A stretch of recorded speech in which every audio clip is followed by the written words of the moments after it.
হাওড়া জেলা প্রশাসনের উদ্যোগে ৬ই ফেব্রুয়ারি ২০২৬ শুক্রবার নতুন কালেক্টরেট ভবনের কনফারেন্স হলে লক্ষ্মী এলো ঘরে তথ্যচিত্রের একটি প্রিমিয়ার শোয়ের আয়োজন করা হয়। উপস্থিত ছিলেন হাওড়া জেলা প্রশাসনিক আধিকারিকরা। প্রসঙ্গত, রাজ্য সরকারের ১৫ বছরের জনকল্যাণমূলক কাজের খতিয়ান নিয়ে রাজ চক্রবর্তী পরিচালিত লক্ষ্মী এলো ঘরে তথ্যচিত্রটি ২০২৬ সালের জানুয়ারি মাসের মাঝামাঝি সময় মুক্তি পায়। তথ্যচিত্রের প্রধান অভিনেতা অভিনেত্রী হলেন শুভশ্রী গঙ্গোপাধ্যায়, অঙ্কুশ হাজরা, সোহিনী সেনগুপ্ত, খরাজ মুখোপাধ্যায় প্রমুখ।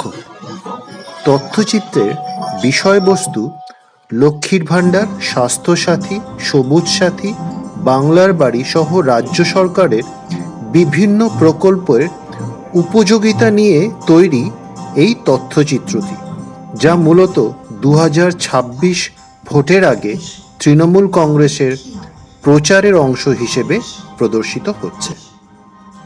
এর আয়োজক তথ্য ও সংস্কৃতি বিভাগ, পশ্চিমবঙ্গ সরকার।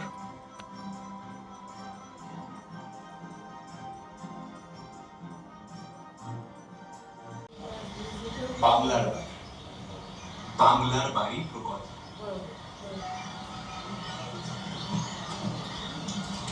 নিজেদের মাটি ছেড়ে আমরা কোথাও যাব না। আপনার মাটিতেই হবে আপনার স্বপ্নের বাড়ি।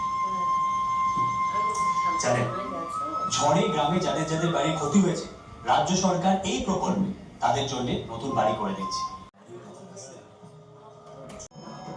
আর সবুজ সাথী প্রকল্পে দিদির উদ্যোগে সরকার ছাত্রছাত্রীদের সাইকেল